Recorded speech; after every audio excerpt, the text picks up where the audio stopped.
Language सिर्फ बात करने का जरिया नहीं है, ये हमारी जिंदगी का एक बड़ा हिस्सा है, जो हमारी अपनी और हमारी पूरी सोसाइटी की पहचान से जुड़ा है। भाषा हमारे सोचने के तरीके, फीलिंग्स और दुनिया को देखने के नजरिए को बनाती है।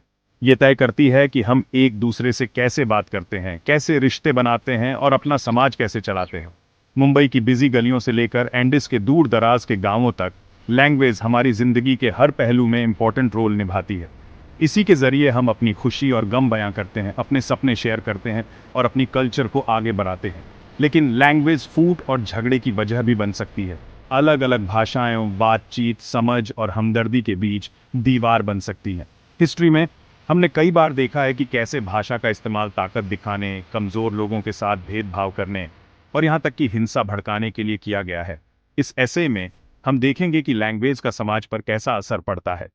हम जानेंगे कि कैसे लैंग्वेज हमारी पहचान बनाती है, एजुकेशन पर असर डालती है और झगड़ों और सुलह दोनों में कैसे कंट्रीब्यूट करती है। लैंग्वेज और समाज के कॉम्प्लिकेटेड रिश्ते को समझकर हम एक बेहतर और सबके लिए बराबरी वाली दुनिया बना सकते हैं।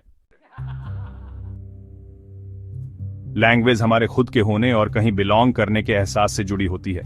हम जो भाषा बोलते हैं वो अक्सर हमारी कल्चरल बैकग्राउंड, जाति और देश की पहचान होती है। ये हमें हमारे पूर्वजों, हमारे समाज और हमारे इतिहास से जोड़ती है। दुनिया भर में बहुत से लोगों के लिए भाषा सिर्फ बातचीत का जरिया नहीं, बल्कि उनकी कल्चरल पहचान और गर्व का प्रतीक है। जब किसी भाषा को खतरा होता है तो उसके बोलने वालों की कल्चरल पहचान को भी खतरा होता है। अपनी भाषा को बचाने की कोशिश अक्सर कल्चरल सर्वाइवल की लड़ाई मानी जाती है। हिस्ट्री में भाषा के अधिकारों के लिए कई आंदोलन हुए हैं, जहां लोगों ने अपनी भाषा को मान्यता, सम्मान और उसे आजादी से इस्तेमाल करने का हिकू मांगा है। भाषा और पहचान के बीच के मजबूत रिश्ते का एक बड़ा एग्जाम्पल है बांग्लादेश भाषा आंदोलन। 1948 में नए आजाद हुए पाकिस्तान की सरकार ने उर्दू को इकलौती राष्ट्रभाषा घोषित कर दिया, जबकि उस इलाके में ज्यादातर लोग बंगाली बोलते थे।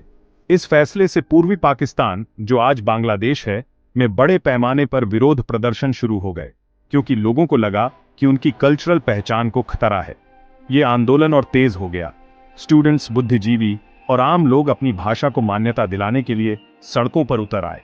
पाकिस्तान सरकार ने बड़ी बेरहमी से जवाब दिया, शांतिपूर्ण प्रदर्शनकारियों पर गोली चला दी और 21 फरवरी 1952 को कई लोगों को मार डाला।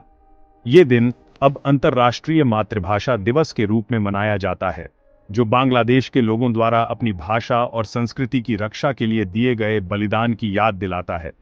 इस आंदोलन के कारण आखिरकार बंगाली को पाकिस्तान की आधिकारिक भाषा के रूप में मान्यता मिली और 1971 के बांग्लादेश मुक्ति संग्राम में इसका बड़ा योगदान रहा। Section 4, language and education, navigating opportunities and challenges. Education में लैंग्वेज का बहुत बड़ा रोल होता है। ये ज्ञान, स्किल्स और अपॉर्चुनिटीज तक हमारी पहुंच को प्रभावित करती है। जिस भाषा में हमें शिक्षा मिलती है, उसका हमारे दिमाग के विकास, पढ़ाई में परफॉर्मेंस और भविष्य पर गहरा असर पड़ता है। दुनिया भर के देशों ने एजुकेशन में अलग अलग भाषा नीतियां अपनाई हैं, जिनके अपने फायदे और नुकसान हैं। कुछ देश अलग अलग भाषाओं में पढ़ाई को बढ़ावा देते हैं, क्योंकि वो भाषाओं की विविधता और कई भाषाओं में सीखने के फायदों को समझते हैं। कुछ देश एक ही भाषा में पढ़ाई करवाते हैं। इससे उन स्टूडेंट्स को दिक्कत होती है जिनकी भाषा अलग होती है। उन्हें लेसन्स समझने, खुद को एक्सप्रेस करने और पढ़ाई में पूरी तरह से भाग लेने में मुश्किल हो सकती है।